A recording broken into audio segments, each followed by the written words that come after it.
为什么说有些凶宅是真的碰不得？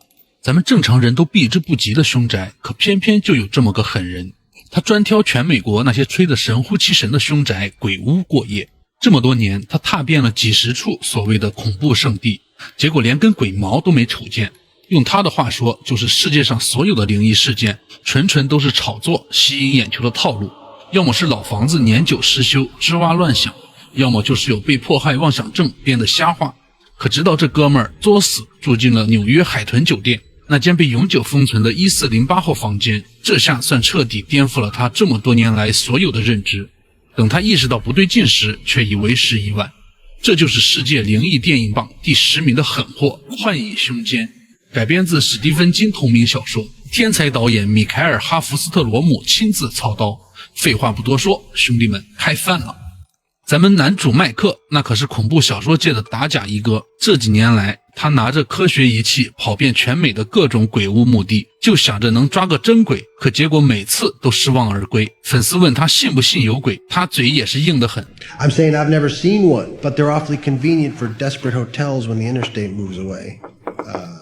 但这天一张匿名的明信片直接把他给拿捏住了，上面写着千万别去住海豚酒店1408号房。这哥们儿一算，1+4加0加8正好等于13，这也是西方最忌讳的数字，这噱头不就来了吗？不敢耽误，麦克立马打电话订房，结果人家酒店连问都不问入住时间，直接一口回绝。这反常的操作瞬间勾起了麦克的好奇心，他转头就找了懂法律的编辑朋友支招，凭着法律条款硬刚，居然真的把这套禁房给定了下来。咱就说有时候太执着也真不是啥好事，因为他这一脚踏进去可就没了回头路。当晚麦克就到了海豚酒店，前台一输麦克的名字，经理奥林直接亲自找上门，又是免费升总统套房，又是拿800美元的好酒劝退。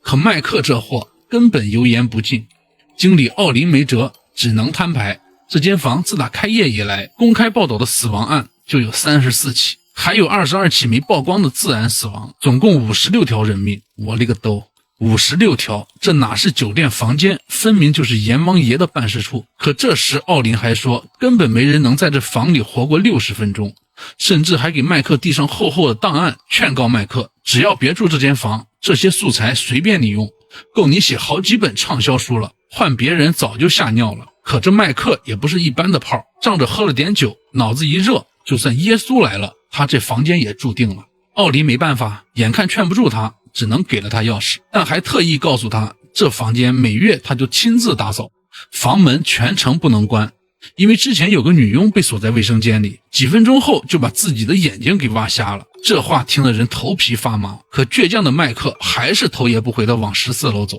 可诡异的是，电梯里压根没有13楼，直接从12楼跳到14楼，合着是想跳过这个不祥的数字。可该来的他真的能躲得过吗？到了14楼，奥林连电梯门都不敢出，只让麦克自己找房间。 As I get to 1408 unless it's that time of the month.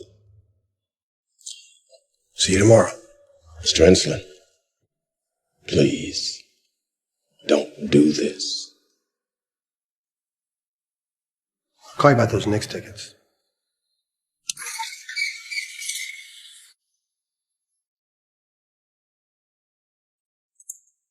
麦克推开门一看，这啥玩意儿啊？这不就是一个普通的酒店房间吗？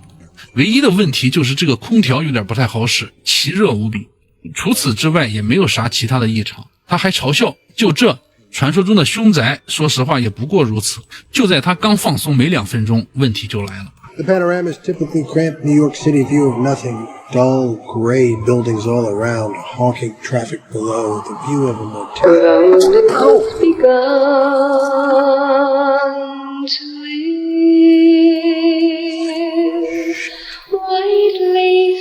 Promises.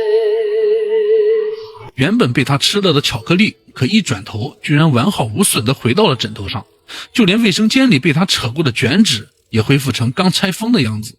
麦克第一反应就是有人在恶作剧，可是他翻遍了衣柜床底，连个人影都没见到。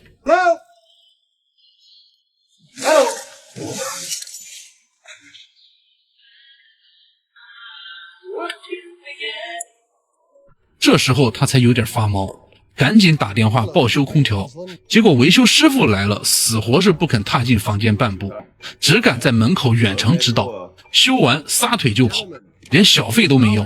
还没等麦克琢磨明白，这时收音机突然自己响了。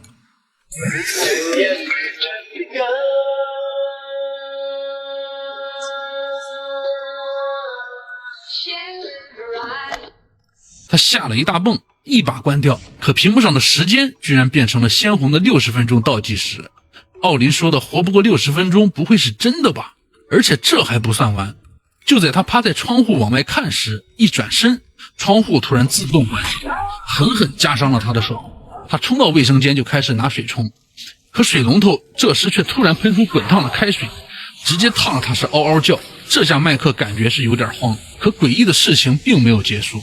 好不容易接通了服务台电话，可对方说的驴头不对马嘴。There's going to be a 10-minute delay with your sandwich. Sandwich? What sandwich? I didn't order any sandwich. What are you talking about? I'm sorry. You're welcome to substitute a side dish for your french fries. We have cottage cheese, macaroni salad. Listen to me. You win. I'm checking out. I'm hurt.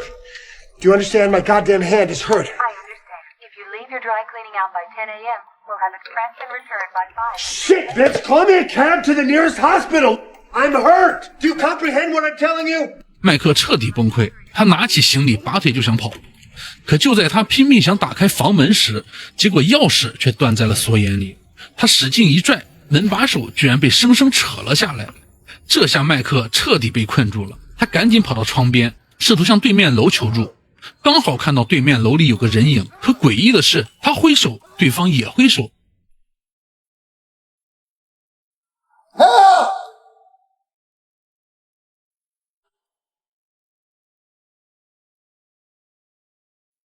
拿台灯一照，我勒个兜，对面那人居然是他自己。更吓人的是，另一个自己身后还站着一个面目狰狞的疯子。麦克本能的想回头，那疯子居然真的出现在他身后，幸亏他躲得快，再睁眼，那疯子又不见了。这到底是幻觉还是现实？他现在整得有点懵。没等他缓口气，这时房间里却突然传来了女儿凯蒂的声音。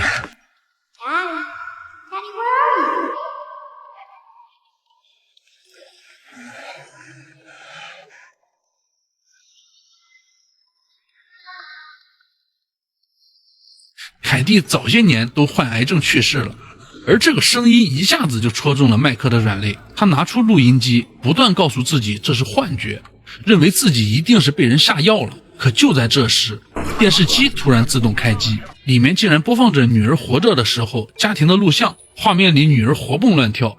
他刚想伸手触摸，电视又突然关机。接着更恐怖的来了，曾经死在这房间里的鬼魂一个个全都冒了出来。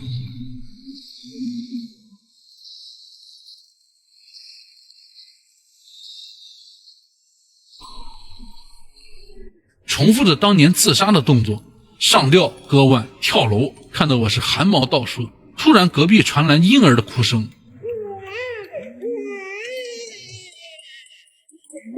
Ma'am, can you hear me?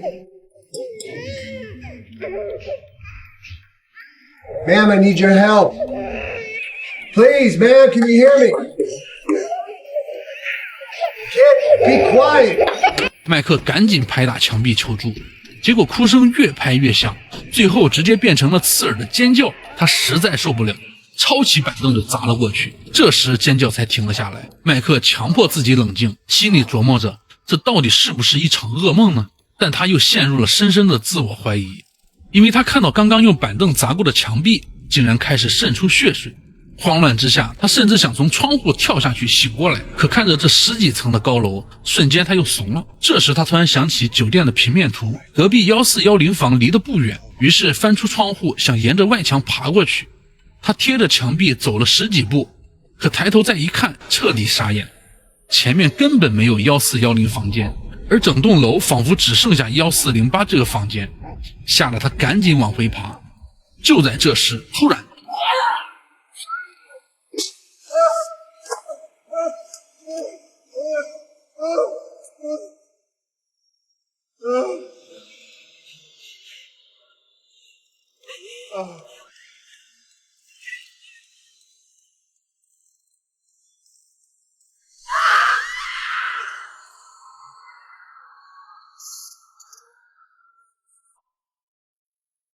麦克连滚带爬地跳进房间后，才发现原本的房间大门竟然变成了一堵墙，所有的出口也全部被封死。更诡异的是，墙上还写着烧死我。可等他跑过去时，字和窗户又消失了，他甚至怀疑自己是不是记错了，于是赶紧回放刚入住时的录音，这才确认这墙原本就没有窗户。就在这时，房间的温度突然骤降，一下子跌到了4摄氏度，冻得麦克赶紧找外套穿，掏出手机就想求救，却根本没有信号。好在笔记本电脑能连上网，他赶紧联系上了前妻莉莉。 Mike, is that you? I can barely see you. Yes. It's like seeing a ghost. No. Yes, it's me. It's Mike. This is a little bizarre. I mean, I talk to you in here and suddenly you pop up in a box on my computer. I'm sorry, Lily. Listen to me, please, quickly. Look, I'm at work, okay? So why don't you call me at home tonight? I'm trapped in this room, this place. Mike, you're always trapped in weird places. That's your job. No. Please, Lily, listen to me. Please. Lily Ensign. Hi. Lily. Yeah, I've got those. I'll be right down. No. Lily. Okay, Lily, yeah. please call the cops. Send them to the Dolphin Hotel. I'll call you back. 可2人1年没见，莉莉以为他又在搞什么噱头，根本不相信他被困住。就在麦克苦苦哀求的时候，消防喷头突然启动，直接把电脑浇短路了，最后一点希望也被浇没了。麦克瞬间气疯了，直接砸坏喷头，却无意中看到天花板的通风口，心想这或许就是一个逃生通道，于是他果断爬进去，顺着通道往前爬，结果看到的全是自己痛苦的回忆，这些被他刻意遗忘的往事，此刻全都被翻了出来，几乎把他逼疯。更吓人的是，他居然在通风管道里看到一具干尸，等他凑近一看，竟是1408房的第1任房客。下一秒，这干尸突然活了过来，撵着他跑，麦克只能往回逃，最后又跌回到了1408房。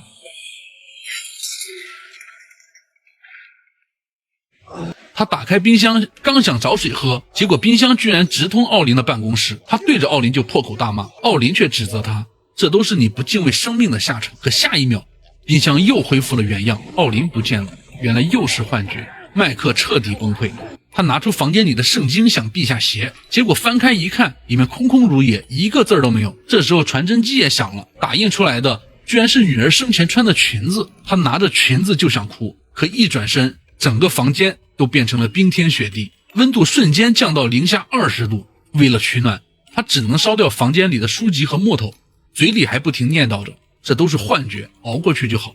可谁知这幻觉怎么越来越真实。这时电脑居然又自己开机了，莉莉发来视频说她已经报警了，可警察已经到了1408房，根本没有找到她。莉莉说她自己15分钟后来酒店，可此时的倒计时只剩14分钟。麦克刚想阻止，这时候屏幕却突然出现了另一个自己，对着莉莉说赶紧过来。到了直接进1408房间，麦克拼命大喊想要阻止，可莉莉却根本听不到。下一秒房间就开始剧烈摇晃，就像地震一样。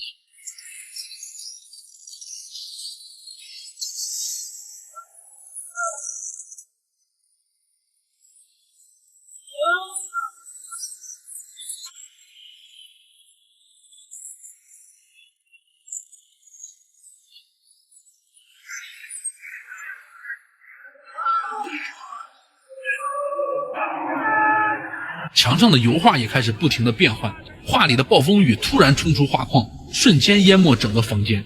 麦克在水里挣扎，恍惚间居然回到了之前冲浪落水的场景，刺眼的阳光，模糊的飞机横幅。等他醒来，居然躺在医院的病床上，看到眼前的莉莉，麦克长舒一口气。可这真的是一场梦吗？出院后，麦克的生活似乎恢复了平静，他把对女儿的思念写成书。就在邮局寄件时，可邮局里的人却突然变成了海豚酒店的工作人员。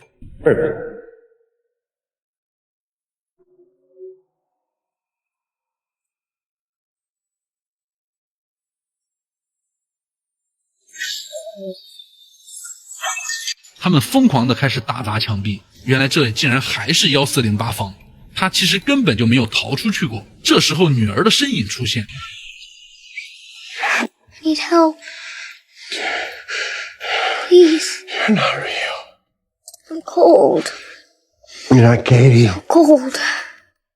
麦克明知是幻觉，可看着女儿天使般的模样，却还是忍不住抱住她。There we go. I got you.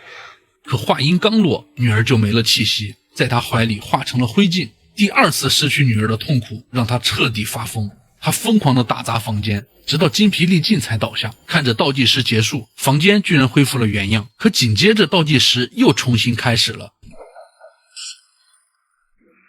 这时电话响了。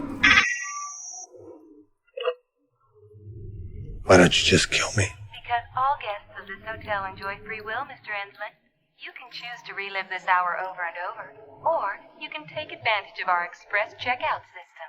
对方说你可以选择快速退房，说白了就是让他自杀，或者一遍遍的循环这恐怖的1个小时，还告诉他莉莉还有5分钟就要到了。麦克这时突然清醒，他意识到他这辈子都在逃避女儿的死亡，逃避对家庭的责任。这次他不能再选择逃避了。为了不让莉莉陷入危险，麦克拿起威士忌，撕下衬衫做成了一个燃烧瓶，点燃后直接扔向房间，大火瞬间蔓延。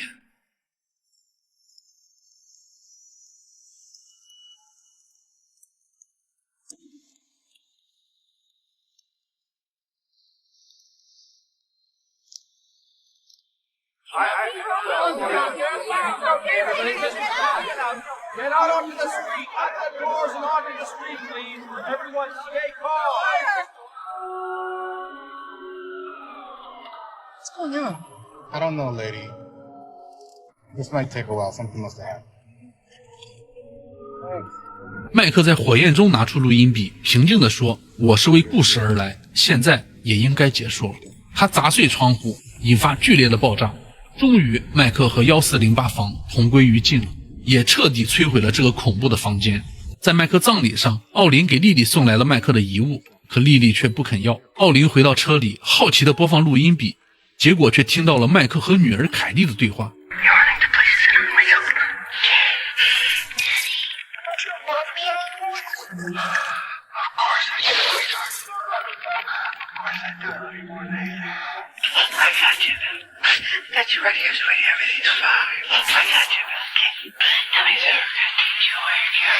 他吓得一哆嗦，突然，可再转头又什么都没有了。画面一转，在1408房的废墟中，麦克的灵魂缓缓浮现。